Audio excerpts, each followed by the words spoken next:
Welcome to my channel astrology blessings and guidance. क्या आप जानते हैं कि आद्रा नक्षत्र को स्टार ऑफ टीयर्स क्यों कहा जाता है, अश्रु तारा क्यों कहा जाता है? ये जो नक्षत्र है बहुत ज्यादा लाइफ में अप्स एंड डाउन्स लाता है, कठिनाइयां लाता है, ऑब्स्टिकल्स लाता है और उसके बाद ही आपको सफलता मिलती है। आद्रा नक्षत्र का जो प्रतीक है, जो सिंबल है, वो आंसू है और जो शरीर का अंग जो इससे रूल होता है वो आंखें होती हैं। इसके प्रतीक चिन्ह को बारिश की बूंद के फॉर्म में भी डिनोट किया जाता है। यहां रुद्र का क्रोध, विनाश, शांति और पुनर्जन्म भी मिलता है। इसके पीछे स्टोरी है। पौराणिक शास्त्रों के अनुसार जब ब्रह्मा जी के 4 पुत्र थे, सनंदन, सनक, सनातन और सनत कुमार, ब्रह्मा जी ने उनको सृजन कार्य, सृष्टि के सृजन कार्य के लिए ऑर्डर दिया, लेकिन उन चारों बेटों ने उनके सृजन कार्य को, सृष्टि के सृजन कार्य को अस्वीकार कर दिया और संन्यास ले लिया। ब्रह्मा जी गुस्सा हो गए, तो उनके आक्रोश से, उनके क्रोध से आद्रा नक्षत्र का जन्म हुआ। ये जो नक्षत्र है वो भगवान शिव का उग्र रुद्र रूप है।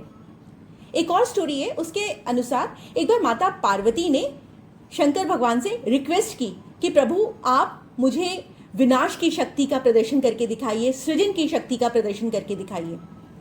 तब शंकर भगवान ने उनकी जो रिक्वेस्ट थी एक्सेप्ट कर ली और उन्होंने एक भयंकर भयानक तूफान पैदा किया जिसने पूरे आकाश के तारों को निगल लिया।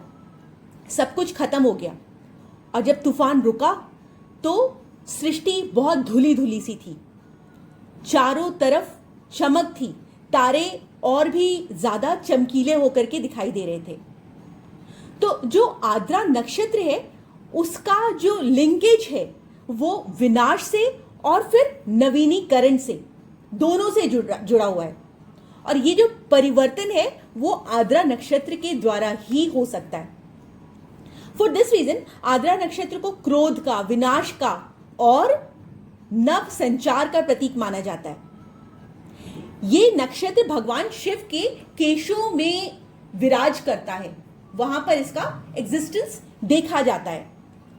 जो आद्रा नक्षत्र की राशि है वो मिथुन है, उसके शासक ग्रह राहु है। राहु जो कि एक एलियन प्लैनेट है, वो 7 ग्रहों से हट करके हैं क्योंकि ये छाया ग्रह आते हैं। और इनकी जो डिग्री है आद्रा नक्षत्र में, जब भी चंद्रमा कभी भी 6 डिग्री 40 मिनट से लेकर 20 डिग्री के बीच में होता है मिथुन राशि में, तब आद्रा नक्षत्र का जन्म होता है। इसका जो वर्ण है कसाई है, क्योंकि कसाई जब भी जानवरों को काटता है तो वो बिल्कुल भी रहम नहीं करता। इसको वात से रिलेटेड, गैस से रिलेटेड जब भी आपको कभी कोई प्रॉब्लम्स फेस करनी पड़े तो उसका कनेक्शन राहु से होता ही होता है। जब भी आपको आद्रा नक्षत्र से रिलेटेड ट्रबल्स आ रही हो और आपको शांति चाहिए हो तो आपको साउथ ईस्ट डायरेक्शन की तरफ फेस करके राहु मंत्र का जाप करना चाहिए। ये आंखों को रूल करता है क्योंकि टीयर ड्रॉप आंखों में ही आते हैं। यदि आप फीमेल डॉग्स को या ब्लैक एंड्रोनल पक्षी को फीड कराएंगे तो ये भी आद्रा नक्षत्र से बुरे प्रभाव को कम करता है। इसका जो वृक्ष है वो कृष्ण कमल है। आद्रा जो नक्षत्र है इससे रिलेटेड बहुत सारे प्रोफेशंस हैं और जो सारे प्रोफेशंस हैं वो बहुत ज्यादा डीप लेवल पे काम करते हैं। ऐसे लोग जो होते हैं वो साइंटिस्ट बनते हैं, रिसर्चर बनते हैं, आईटी एक्सपर्ट बनते हैं, एस्ट्रोलॉजर्स बनते, साइकोलॉजिस्ट बनते, डॉक्टर्स बनते। साइकोलॉजिस्ट क्यों? क्योंकि जब आप किसी के डीप लेवल के साथ किसी से कनेक्ट होगे, आप उसकी प्रॉब्लम्स को समझोगे कि वो किस मेंटल एगनी से गुजर रहा है, तभी उस बंदे की समस्या का निदान होगा, तभी उसको राहत मिलेगी। आद्रा नक्षत्र for this reason psychologist career से भी रिलेट करता है।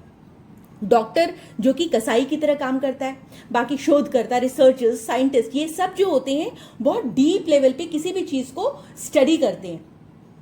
इस नक्षत्र को कम्युनिकेशन से भी रिलेट किया जाता है, डेटा से, डिस्कवरी से भी रिलेट किया जाता है। और ऐसे लोग जिनका चंद्रमा आद्रा नक्षत्र में है यदि उनको बड़ी सफलता चाहिए तो उनको इन सब फील्ड्स में ट्राई करना चाहिए। Chemotherapist, radio active industry, drug industry, arms and ammunitions, thieves, corrupt, misleaders, energy scientist, ये सारे जो भी नक्षत्र हैं, ये सारे जो भी प्रोफेशंस हैं, वो आर्द्रा नक्षत्र से कहीं ना कहीं लिंक है।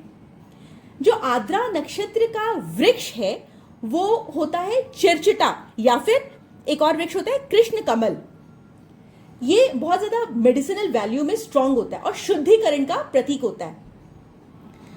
तो जब भी आप इस नक्षत्र से जुड़े पेड़ की सेवा करते हैं, उसको अपने घर में लगाते हैं और उसकी केयर करते हैं, तो आपको इस नक्षत्र से रिलेटेड नेगेटिव चैलेंजेस कम होने लग जाते हैं आपकी लाइफ में और पॉजिटिविटी बढ़ने लग जाती है।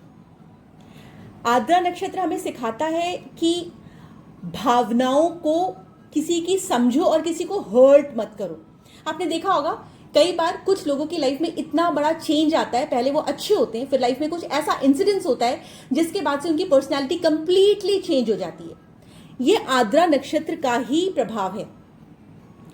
फिर वो बंदा सोचता है मैं कितनी देर तक नेगेटिविटी में बैठा रहूं, चलो उठता हूं, कुछ करूं। ये पॉजिटिविटी का, नवीनीकरण का प्रतीक है। ये दर्द और कठिनाइयों को झेल करके जो आत्मशक्ति आप में डालता है, वो आर्द्रा नक्षत्र के अलावा और कोई नहीं कर सकता। ये आपको लाइफ का एक बहुत बड़ा लेसन देता है कि कठिनाइयों से डरो मत। कठिनाइयों के बाद ही आप अपनी सच्ची शक्ति को पहचान पाओगे और उसके बाद ही आप सफल होगे। ये आंसुओं के बाद का इंद्रधनुष दिखाता है। तो यदि आपके परिवार में कोई भी आर्द्रा नक्षत्र में जन्मा हो या उनका कोई प्लैनेट आर्द्रा नक्षत्र में हो, तो भले ही उनका जीवन चुनौतियों से भरा हो, लेकिन एंड में यदि वो स्ट्रगल करेंगे, यदि वो चैलेंजेस को फेस करने की क्षमता रखेंगे और उन चैलेंजेस को फेस करेंगे, तो उनकी स्ट्रगल्स की चमक पूरी दुनिया को चकाचौंध कर देगी। यदि आपको मेरी ये वीडियो पसंद आई हो तो प्लीज इस चैनल को सब्सक्राइब करिए, लाइक करिए एंड शेयर करिए। Thank you so much for watching.